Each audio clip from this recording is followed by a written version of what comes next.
రచిక bulletin లో breaking news చూస్తున్నాం. Bengaluru rave పార్టీలో మరో కొత్త మలుపు చోటు చేసుకుంది. బెంగళూరు రేవ్ పార్టీపై బెంగళూరు పోలీసులు ఛార్జ్ షీట్ వేశారు. బెంగళూరు రేవ్ పార్టీలో 88 మంది డ్రగ్స్ సేవించినట్లు ఛార్జ్ షీట్ లో బెంగళూరు పోలీసులు పేర్కొన్నారు. నటి హేమ కూడా MDMA డ్రగ్ సేవించినట్లు ఛార్జ్ షీట్ లో పోలీసులు నమోదు చేశారు. ఇక రేవ్ పార్టీ కేసులో నటి హేమని బెంగళూరు పోలీసులు అరెస్ట్ చేయడంతో మా అసోసియేషన్ హేమ సభ్యత్వాన్ని రద్దు చేసింది. ఇక తనకు ఎలాంటి తప్పు చేయలేదని తన సభ్యత్వం రద్దును ఎత్తివేయాలని మా అసోసియేషన్ కు హేమ రిక్వెస్ట్ చేసింది. మా విచారించి హేమ సభ్యత్వాన్ని పునరుద్ధరించింది. అయితే రేవ్ పార్టీపై మొత్తం 1080 పేజీల ఛార్జ్ షీట్ బెంగళూరు పోలీసులు పొందుపర్చారు. ఇక ఇదే అంశానికి సంబంధించి మరింత సమాచారం మా ప్రతినిధి శ్రీనివాస్ అందిస్తారు. Srinivas, good morning Bhavani.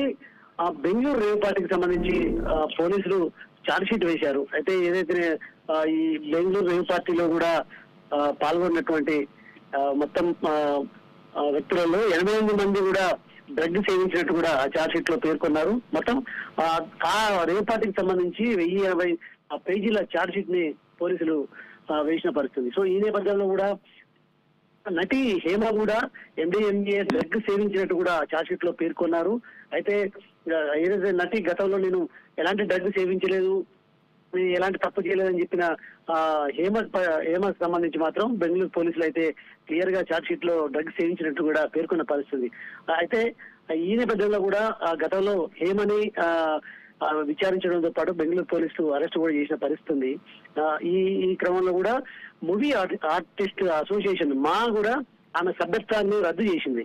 అయితే తర్వాత జరిగిన పరిణామాల నేపథ్యంలో కూడా తాను ఎలాంటి తప్పు చేయలేదు, తనకు సభ్యత్వాన్ని మళ్ళీ మాలో సభ్యత్వాన్ని పునరుద్ధరించాలని కూడా ఇటు రిక్వెస్ట్ చేసిన నేపథ్యంలో కూడా ఇటీవలనే ఆమె సభ్యత్వాన్ని కూడా మళ్ళీ పునఃప్రారంభిస్తున్నట్టు కూడా మా చెప్పిన పరిస్థితి. ఈ క్రమంలో కూడా తాజాగా రేవ్ పార్టీలు ఏమో కూడా MDMA డ్రగ్ సేవించినట్టు పేర్కోవడంతో కూడా మరి మా ఏ విధంగా స్పందిస్తుంది, ఆమె సభ్యత్వంపై కూడా ఎలాంటి నిర్ణయం తీసుకుంటున్నారని చూడాలి. మరొక వైపు ఈ 88 మందిలో ఉన్నటువంటి హేమ పరిస్థితి ఏంటి, మరి ఏ విధంగా ఈ ఛార్జ్ షీట్ లో వీళ్ళ పేర్లు మొత్తం 88 మంది పేర్లు పేర్కొన్న నేపథ్యంలో మరి ఈ కేసు ఏ విధంగా ముందుకెళ్తుంది, ఏ విధంగా పురోగతిని చూడొచ్చు అనే అంశాలు కూడా కులంకుశంగా అంటే ఇప్పటికే మళ్ళీ మరికొన్ని విషయాలు బయటికి వచ్చే అవకాశం ఉందని చెప్పొచ్చు. ఈ క్రమంలో తాజాగా హేమ నేను ఎలాంటి డ్రగ్ సేవించలేదని చెప్పిన హేమ బెంగళూరు పోలీసులు మాత్రం ఆమె డ్రగ్ సేవించినట్టు పేర్కొన్న నేపథ్యంలో కూడా మరి ఏ విధంగా